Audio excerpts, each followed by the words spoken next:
কর্কট রাশির সম্পর্কে আজকে বলবো মে মাস কেমন কাটবে। কারণ এই মে মাসটি খুব গুরুত্বপূর্ণ মাস কর্কট রাশির জন্য। গত মাসে শনিদেবের রাশি পরিবর্তন হয়েছে, এবার মে মাসে একসাথে 5টি গ্রহ কিন্তু রাশি পরিবর্তন করবে। 3টি বড় গ্রহ দেবগুরু বৃহস্পতি, তারপরে রাহু কেতু, আবার বুধ 6 তারিখে রাশি পরিবর্তন করবে এবং তার সাথে সূর্যদেব 15 তারিখে রাশি পরিবর্তন করবে। খুবই গুরুত্বপূর্ণ মাস হতে যাচ্ছে কর্কট রাশির ক্ষেত্রে। ঢাইয়ার প্রভাব শেষ হয়ে গেছে। তো যাই হোক, কর্কট রাশি সম্পর্কে স্বাস্থ্য, সন্তান শিক্ষা, প্রেম, ভালোবাসা, দাম্পত্য জীবন, ভাগ্য, কর্ম সব কিছু তুলে ধরবো এবং তার সাথে বলবো গ্রহদের অবস্থান, গ্রহ কোন নক্ষত্রে রয়েছে, কোন ঘরে অবস্থান করছে। তো অনুষ্ঠানটি শুরু করার আগে সমস্ত দর্শক বন্ধুদের নমস্কার জানাচ্ছি। আর তার সাথে বিশেষভাবে বলবো যারা বহুদিন ধরে আমাদের অনুষ্ঠান দেখেন, হয়তো কৌতূহলবশত সাবস্ক্রাইব করেননি, তাদের কাছে বিশেষ অনুরোধ করব চ্যানেলটি সাবস্ক্রাইব করার জন্য। আজকের অনুষ্ঠানটি আশা করছি যারা জ্যোতিষী প্রেমী, জ্যোতিষীকে বুঝেন, জ্যোতিষীকে ভালোবাসেন, তাদের জন্য খুব ভালো হবে। যদি অনুষ্ঠানটি ভালো লাগে তাহলে লাইক শেয়ার কমেন্ট অবশ্যই করবেন। তবে আমি কোনো রকমভাবে দর্শক বন্ধুদের বিভ্রান্তের মধ্যে রাখতে চাই না। এটা কারো কোনো রকম ব্যক্তিগত কুষ্টি আলোচনা নয়, এটা গ্রহদের গোচরের উপরই আলোচনা করা হচ্ছে এবং চন্দ্র রাশি অনুসারেই দেখবেন, লগ্ন হিসাবেও দেখতে পারেন। তো মে মাসে গ্রহদের অবস্থান এরকম হতে যাচ্ছে। রাশির উপর মঙ্গল অবস্থান করছে নিচ অবস্থায়। মে মাসের 12 তারিখ পর্যন্ত পুষ্যা নক্ষত্রে থাকবে, তারপর অশ্লেষাতে চলে আসবে বুধের নক্ষত্র এবং এখানটাতে জুন মাসের 6 তারিখ পর্যন্ত থাকবে। কেতু অবস্থান করছে রাশির 3য় ঘর, যেটা কন্যা রাশি। তো কেতুও রাশি পরিবর্তন করবে, 18 তারিখ চলে আসবে 2য় ঘরে সিংহ রাশিতে। তো নক্ষত্র পরিবর্তন হবে না, উত্তরা ফাল্গুনী সূর্যের নক্ষত্রেই থাকবে। মীন রাশিতে রাহু অবস্থান করছে, যেটা ভাগ্যের ঘর। এখানটাতে রাহু 18 তারিখ পর্যন্ত থাকবে, তারপরে চলে আসবে কুম্ভ রাশিতে, অষ্টম ঘরে চলে আসবে। এবং রাহুরও কিন্তু নক্ষত্র পরিবর্তন হবে না, পূর্বা ভাদ্রপদেই থাকছে। আর ভাগ্যের ঘরে শনি অবস্থান করছে, 28 এপ্রিল শনি আবার নক্ষত্র পরিবর্তন করে নিল, চলে আসলো উত্তরা ভাদ্রপদ নিজের নক্ষত্রে। এবং এই ঘরে শুক্র অবস্থান করছে 31 মে পর্যন্ত। শুক্রদেবও উত্তরা ভাদ্রপদ নক্ষত্রে প্রবেশ করছে। শুক্র হচ্ছে এই কর্কট রাশির ক্ষেত্রে 4র্থ ঘর, যেটা সুখের ঘর এবং লাভের ঘরের অধিপতি হয়ে ভাগ্যের ঘরে অবস্থান, উচ্চ অবস্থান, ভালো অবস্থান। অপরদিকে বুধ 6 তারিখ পর্যন্ত থাকবে, তারপরে চলে আসবে কর্মের ঘর, যেটা হচ্ছে মেষ রাশি। এখানটাতে সূর্য অবস্থান করছে 15 তারিখ পর্যন্ত। সূর্যের সাথে বুধাদিত্য যোগ এবং সূর্য পরবর্তী সময় আবার রাশি পরিবর্তন করে চলে যাবে লাভের ঘর বৃষ রাশিতে। আর দেবগুরু বৃহস্পতি 14 তারিখ পর্যন্ত লাভের ঘরে অবস্থান করছে, তারপরে দেবগুরু বৃহস্পতি চলে আসবে একদম মিথুন রাশিতে এবং যে নক্ষত্র সেটা হচ্ছে মৃগশিরা নক্ষত্র। মঙ্গলের নক্ষত্র অবস্থান করবে এবং দেবগুরু বৃহস্পতির স্থান পরিবর্তন হয়ে যাওয়া মানে অনেক দিক থেকে কিন্তু এই কর্কট রাশির ভালো হতে থাকবে। কারণ রাহু যে অবস্থানটা নিচ্ছে এই কুম্ভ রাশিতে একদম অষ্টম ঘরে, তো রাহুর উপর কিন্তু দেবগুরু বৃহস্পতির আবার নবম দৃষ্টি থাকছে, এটা কিন্তু সব থেকে ভালো অবস্থান। কর্কট রাশির বিদেশ সংক্রান্ত কাজ একদম খুব ভালো হবে এবং আনএক্সপেক্টেড মানি, যেগুলো মানে কল্পনার বাইরে ছিল, যে কোনো ইন্স্যুরেন্স ক্লেম হোক বা অন্যান্য ক্লেম বা যেগুলো মানে কল্পনা করে না, করা যায় না এক কথায়, এই সমস্ত টাকা পয়সাও কিন্তু উদ্ধার হওয়ার সময় তৈরি হবে। তো যাই হোক, সেগুলো আলোচনার মাধ্যমে তুলে ধরবো। তো এইরকম গ্রহদের কিন্তু অবস্থান হচ্ছে এই মে মাসে কর্কট রাশির ক্ষেত্রে। তো কর্কট রাশির যদি শরীর স্বাস্থ্য নিয়ে সবার প্রথম আলোচনা করি বা বলি, তাতে রাশির উপর কিন্তু মঙ্গল অবস্থান করছে। আর মঙ্গল হচ্ছে কি অগ্নিতত্ত্ব, রাশি হয়ে গেছে জলতত্ত্ব। আবহাওয়াজনিত অসুখ বিসুখগুলো খুব হওয়ার প্রবল সম্ভাবনা থাকছে, ঠান্ডা গরম, গলা ব্যথা, কফ। এবং দেবগুরু বৃহস্পতি আবার মধ্যভাগে রাশি পরিবর্তন করে দ্বাদশে চলে আসবে। তো খাওয়া দাওয়ার দিকেও যথেষ্ট খেয়াল রাখতে হবে। গ্যাস্ট্রিকের প্রবলেম যাদের রয়েছেন, পেটের সমস্যা যাদের রয়েছেন, এদিক থেকেও কিন্তু বিশেষ সাবধান। এছাড়া এমনি কোনো অসুখ বিসুখ হওয়ার সম্ভাবনা দেখা দিচ্ছে না। তবে উচ্চ রক্তচাপে যারা ভুগছেন তারা একটু নিজেদের শরীর স্বাস্থ্যের দিকে যথেষ্ট খেয়াল রাখবেন। কর্কট রাশির শিক্ষার দিক থেকে যথেষ্ট ভালো মাস এই মাস হতে যাচ্ছে মে মাস। কারণ রাশির উপর তো মঙ্গল অবস্থান করছে আর মঙ্গলের রাশি পড়েছে বৃশ্চিক রাশি। বৃশ্চিক রাশির উপর দেবগুরু বৃহস্পতির, যেটা একাদশ ঘর থেকে একদম সপ্তম দৃষ্টি বৃশ্চিক রাশির উপর পড়ছে, পঞ্চম ঘর। পঞ্চম ঘরে দেবগুরু মানে খুবই অতি বিশিষ্ট কারক হয়ে যায় শিক্ষার ব্যাপারে, যেহেতু দেবগুরু বৃহস্পতি হচ্ছে জ্ঞানের ভাণ্ডার। তো শিক্ষার্থীদের জন্য যথেষ্ট ভালো সময়। এবং দেবগুরু বৃহস্পতি যখন আবার রাশি পরিবর্তন করে নেবে, তো তখন ওই একাদশ ঘরে যে সূর্য প্রবেশ করবে, তো সূর্যেরও দৃষ্টি কিন্তু পড়বে এই পঞ্চম ঘরে।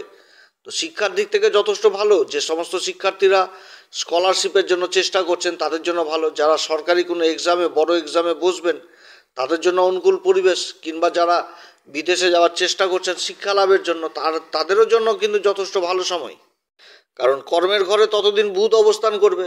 এবার দেবগুরু বৃহস্পতি বুধের রাশি মিথুন রাশিতেই কিন্তু দ্বাদশ ঘরে অবস্থান করছে। মোট কথা শিক্ষার দিক থেকে মে মাসে যথেষ্ট ভালো অবস্থান হতে যাচ্ছে এই কর্কট রাশির।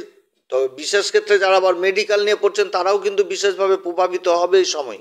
রিসার্চ জাতীয় বিদ্যার সাথে যারা জড়িত রয়েছেন তারাও কিন্তু বিশেষভাবে প্রভাবিত হবে। কর্কট রাশির ক্ষেত্রে প্রেম ভালোবাসার সম্পর্কে যদি বলি, তাহলে এখানটাতে প্রেম ভালোবাসা 15 তারিখ পর্যন্ত ভালো রয়েছে, মানে নিজেদের মধ্যে একটা ভালো সম্পর্ক, অ্যাডজাস্টমেন্ট যথেষ্ট ভালো থাকবে। কিন্তু সূর্য যখন চলে আসবে তখন কিন্তু নিজের কথাবার্তার দিকে যথেষ্ট খেয়াল রাখতে হবে। একটা আগ্রাসন ভূমিকা থাকবে, একটু ইগো, অহংকার, ক্রোধ, জেদ এই সমস্ত উঠে আসছে। এবং রাশির উপর মঙ্গল অবস্থান করছে, আর মঙ্গলের বৃশ্চিক রাশি পড়েছে এই পঞ্চম ঘর। তো বৃশ্চিক রাশি থেকে কি একটা মানে রেগে যাওয়া, চট করে অধৈর্য হয়ে যাওয়া, এই সমস্ত জিনিস কিন্তু বুঝায়। একটুতে রেগে গেল, একটুতে বাকবিতণ্ডা জড়িত, ঘমট হয়ে থাকলো, কোনো কিছুর কথা বলল হয়তো সেটা মানে দেহে লেগে যাওয়া, এরকম মনের ভিতরে আঘাত পেয়ে যাওয়া, এরকম জিনিসটা কিন্তু তৈরি হবে। গোমরানো ভিতরে ভিতরে সাধারণ কথাতে এই জিনিসগুলো তৈরি হবে যখন সূর্য রাশি পরিবর্তন করে একাদশ ঘরে যাবে বিশ্ব রাশিতে, এবং সূর্যের যখন দৃষ্টি পঞ্চম ঘরে পড়বে। অতএব বিপরীত পরিস্থিতি হওয়ার প্রবল সম্ভাবনা থাকছে। তবে প্রেম ভালোবাসা যে শুধু বন্ধু বান্ধবদের মধ্যে হয় সেটাও না, পিতামাতাদের মধ্যেও থাকবে। সন্তানের প্রতিও কিন্তু এই জিনিসটা তৈরি হবে, সন্তানের জেদ হয়ে যাবে একটুতে বেশি, একটা ইগোর ব্যাপারও থাকবে, পিতামাতারাও দুঃখ প্রকাশ করবে। তবে 15 তারিখের পর থেকে এগুলো হওয়ার প্রবল সম্ভাবনা থাকছে। দাম্পত্য জীবন কর্কট রাশির ক্ষেত্রে দাম্পত্য জীবনে সূর্য যতক্ষণ পর্যন্ত উচ্চ অবস্থায় থেকে কর্মের ঘরে ওই মঙ্গলের নীচভঙ্গ হচ্ছিল ততক্ষণ পর্যন্ত ভালো। এবার যখনই সূর্য চলে আসবে একদম ওই একাদশ ঘরে তখন একটু ডিস্টার্ব হবে, কারণ মঙ্গল রাশির উপর অবস্থান করছে এবং উচ্চ দৃষ্টি পড়ছে, নিচ অবস্থায় উচ্চ দৃষ্টি পড়বে সপ্তম ঘরে। এবং সপ্তম ঘরের অধিপতি শনি আবার কিন্তু ভাগ্যের ঘরে অবস্থান করছে, নিজের নক্ষত্রে অবস্থান করবে। মীন রাশিতে অবস্থান শনির ভাগ্যের ঘরে। তো এই অবস্থানটা মোটেও ভালো না, কারণ মঙ্গলের একদম সপ্তম দৃষ্টি উচ্চ ঘরে পড়ছে। আর মঙ্গল হচ্ছে কি একটুতে অধৈর্য, একটুতে রেগে যাওয়া, একটুতে তেড়ে যাওয়া, মারামারির মতন উপক্রম, এই জিনিসগুলো, নিজের কথাবার্তা, মুখের ভাষা, এই সমস্ত দিকে যথেষ্ট খেয়াল রাখতে হবে এই সময়। নিজের কথাকে বেশি প্রাধান্য দেওয়া, একটা হুকুমদারি স্বভাব, এই জিনিসগুলো করলে তাহলে অশান্তি তো অবশ্যই হবে। অতএব এদিক থেকে সাবধান। কারণ এখানটাতে রাশিটা হয়ে গেছে জলতত্ত্ব আর মঙ্গল হয়ে গেছে অগ্নিতত্ত্ব, যার জন্য এদিক থেকে বিশেষভাবে সাবধান। কর্কট রাশির ক্ষেত্রে কর্ম এবং ভাগ্য খুবই ভালো এই মে মাসে হতে যাচ্ছে, কারণ সূর্য কর্মের ঘরে একদম উচ্চ অবস্থায় অবস্থান করছে। সূর্য হচ্ছে কি ধনসম্পত্তির ঘরের অধিপতি হয়ে একদম কর্মের ঘরে উচ্চ অবস্থায় অবস্থান। দেবগুরু বৃহস্পতি লাভের ঘরে অবস্থান। দেবগুরু বৃহস্পতি হচ্ছে কর্কট রাশির ক্ষেত্রে ভাগ্যের ঘরের অধিপতি, লাভের ঘরে অবস্থান করছে। এবং ভাগ্যের ঘরে শনি আর রাহু, অপরদিকে শুক্র থাকছে। বুধ 6 তারিখে বেরিয়ে যাচ্ছে, শুক্র 31শে মে পর্যন্ত থাকবে। আর মাঝখানে কিন্তু রাহু রাশি পরিবর্তন করছে 18ই মে। আর অপরদিকে কেতু চলে যাচ্ছে কিন্তু ধনসম্পত্তির ঘর, যেটা হচ্ছে দ্বিতীয় ঘর সিংহ রাশিতে প্রবেশ করবে 18ই মে। এবং দেবগুরু বৃহস্পতি যখন রাশি পরিবর্তন করে নেবে তখন দেবগুরু বৃহস্পতির শুভ নবম দৃষ্টি ওই রাহুর উপর পড়বে, যেটা হচ্ছে অষ্টম ঘর, পরিবর্তনের ঘর, আনএক্সপেক্টেড মানি, যেটা যে অর্থের কিন্তু কল্পনা নাই, এরকম অর্থ। তাহলে এখানটাতে কি হচ্ছে যে সরকারি কাজগুলো যথেষ্ট এগিয়ে যাবে। যারা সরকারের সাথে যুক্ত রয়েছেন কোনো না কোনো কাজে, সরকারের সাথে ব্যবসা বাণিজ্য করছেন বা সরকারকে মাল সাপ্লাই দিচ্ছেন, কোনো রকম বিল আটকে রয়েছে, সেগুলো পাওয়ার বিশাল সম্ভাবনা থাকছে। এবং শনি অবস্থান করছে ভাগ্যের ঘরে এবং তার দৃষ্টি পড়ছে একদম যে সপ্তম দৃষ্টি পড়ছে একদম তৃতীয় ঘরে, যেটা যোগাযোগের ঘর, কাগজপত্রের ঘর, ডকুমেন্টেন্সি, চুক্তি। তো এই সময়কালে কিন্তু ভালো চুক্তিও হতে পারে। এবং যারা কোনো বড় বড় প্রজেক্টের আশায় রয়েছেন, কোনো বিদেশি প্রজেক্ট যেগুলো পাচ্ছিলেন না, এরকমও কিন্তু কোনো চুক্তির এই সময়কালে এগ্রিমেন্ট হওয়ার প্রবল সম্ভাবনা থাকছে। তার সাথে যারা ইম্পোর্ট এক্সপোর্টের কাজের সাথে যুক্ত রয়েছেন তাদের কাজগুলো যথেষ্ট ভালো হবে।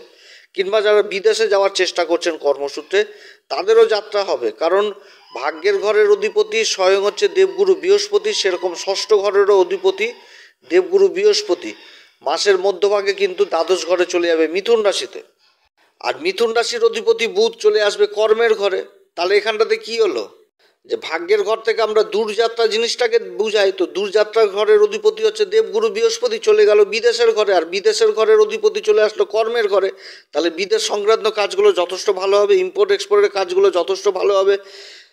এবং বুধ হচ্ছে আবার যোগাযোগের ঘরের অধিপতি, তাহলে ম্যানেজমেন্ট জিনিসটাও যথেষ্ট ভালো হবে। ব্যবসা যারা করছেন তারা ম্যানেজমেন্ট করতে পারবে, যোগাযোগ জিনিসটাকে করতে পারবে নিজের কথা দিয়ে। আর শনি অবস্থান করছে ভাগ্যের ঘরে, তার দৃষ্টি পড়ছে আবার ওই তৃতীয় ঘরে, কাগজপত্রের ঘরে। তাহলে কি হচ্ছে, যে ম্যানেজমেন্ট হবে, যোগাযোগ হবে, চুক্তি হবে, কাজকর্ম যথেষ্ট এগিয়ে যাবে। এটাই তো বুঝাচ্ছে কর্কট রাশির ক্ষেত্রে, অর্থাৎ যথেষ্ট ভালো সময়। এবার সূর্য, প্রশাসনের অধিপতি সূর্য থেকে দেখা হয় কর্মের ঘরে অবস্থান করছে উচ্চ অবস্থায়। তো উচ্চ অবস্থা থেকে 15 তারিখের পর লাভের ঘরে প্রবেশ করবে, বৃষ রাশিতে, স্থির রাশিতে থাকবে। তাহলে সরকারি কাজগুলোও যথেষ্ট ভালো হবে এবং লাভের একটা স্থিরতাও আসবে। বুঝতে পারবে যে এই লাভটা আমি করতে পারবো নিজের কর্মক্ষেত্রে। খুবই ভালো অবস্থান হতে যাচ্ছে। যারা কর্মলাভের চেষ্টা করছেন, নতুন কর্মলাভে, তাদের জন্য যথেষ্ট ভালো হবে।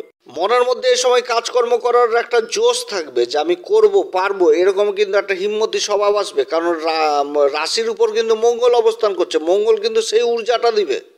ইন্স্যুরেন্স জাতীয় কাজগুলো ভালো চলবে। যারা ইন্স্যুরেন্সের সাথে যুক্ত রয়েছেন, এলআইসির মতন কাজে যুক্ত রয়েছেন, কোনো বিমা সংক্রান্ত কাজের সাথে যুক্ত রয়েছেন, এই সমস্ত কাজ, প্রভিডেন্ট ফান্ডের কাজগুলো ভালো চলবে। সরকারি ক্ষেত্রে যাদের প্রভিডেন্ট ফান্ড আটকে রয়েছে, গ্র্যাচুইটির টাকা, পেনশনের টাকা আটকে রয়েছে, এই সমস্ত অমীমাংসিত কাজ, বা সরকারের পক্ষে কেউ কেস করেছে, যে কেসে রায় আসছিল না, এরকম কিন্তু রায় চলে আসবে এই সময়, পক্ষে চলে আসবে, জেতার সম্ভাবনা প্রবল থাকবে। আবার শুক্র ভাগ্যের ঘরে উচ্চ অবস্থান করছে। শুক্র হচ্ছে সুখের ঘরের অধিপতি এবং লাভের ঘরের অধিপতি। ভাগ্যের ঘরে একদম 31শে মে পর্যন্ত উচ্চ অবস্থায় থাকবে। এবং এই ঘরে শনি এবং শুক্র একদম অবস্থান করছে 31শে মে পর্যন্ত। একই নক্ষত্রে থাকবে, উত্তরা ভাদ্রপদ নক্ষত্র, শনির নক্ষত্র। উত্তরা ভাদ্রপদ নক্ষত্র কি হিসাব জিনিসটা চলে আসছে, অর্থাৎ কাগজপত্রের দিকটা খুব ভালো একটা কাজ হতে যাচ্ছে এই কর্কট রাশির ক্ষেত্রে। যে কাগজপত্র, ডকুমেন্টেন্সি, কোনো চুক্তি হতে পারে, কোনো একটা ভালো কাজ হতে পারে, সরকারি কাজ যেগুলো হচ্ছিল না, যে কারোর কোনো রকম কাগজ, যেরকম কল লেটার বলেন, তারপরে তারপর অ্যাপয়েন্টমেন্ট লেটার, প্রমোশন লেটার, এই কাজগুলো কিন্তু যথেষ্ট দ্রুত এই সময়কালে হবে। এছাড়া যারা ব্যবসা বাণিজ্যের সাথে যুক্ত রয়েছেন, রোজগারের ইনকাম যথেষ্ট বৃদ্ধি পাবে যে কোনো ব্যবসা বাণিজ্যে। তবে খাবারের ব্যবসা, এই সমস্ত জিনিস বেশি চলবে, যেহেতু মঙ্গল রাশির উপর অবস্থান করছে। খাবারের কাজগুলো বেশি চলবে, ক্যাটারিং হোক, হোটেল ব্যবসা হোক, রেস্টুরেন্ট হোক, বা কোনো খাবারের প্রোডাক্ট হোক, এই সমস্ত কাজগুলো যথেষ্ট ভালো চলবে। এছাড়া তরল পদার্থের বা পানীয় পদার্থের কাজগুলোও যথেষ্ট ভালো চলবে। এই সমস্ত কাজের সাথে যারা যুক্ত রয়েছেন খুবই ভালো চলবে। মোট কথা সব দিক থেকেই ভালো দেখাচ্ছে। তবে যে দিক থেকে বললাম কিছুটা সাবধানে, ওই দিক থেকে সাবধানে অবশ্যই থাকতে হবে। এই মে মাসে কোন উপাচার করবে কর্কট রাশি? প্রত্যেক দিন হনুমান চল্লিশা, বজ্রংবান, শ্রীরাম সীতার প্রণাম মন্ত্র সহকারে পাঠ করবেন। এছাড়া সূর্যদেবকে অর্ঘ্য দিবেন, পিতামাতার উভয়েরই আশীর্বাদ নিয়ে বেরোবেন, এবং যারা গুরু দীক্ষা নেননি তারা অবশ্যই গুরুর দীক্ষা নেবেন। তো যাই হোক, অনেক কথাই আলোচনা করলাম কর্কট রাশি সম্পর্কে। আপনারা সবাই ভালো থাকেন। যদি এই পরামর্শ সত্যিই ভালো লাগে তাহলে নিজের ভেবে এই অ্যাস্ট্রো এসএম বাংলা চ্যানেলকে অবশ্যই সাবস্ক্রাইব করবেন, লাইক করবেন, শেয়ার করবেন, কমেন্ট করবেন। এরপরে আবার আসবে একটি নতুন পর্ব নিয়ে। নমস্কার, ধন্যবাদ।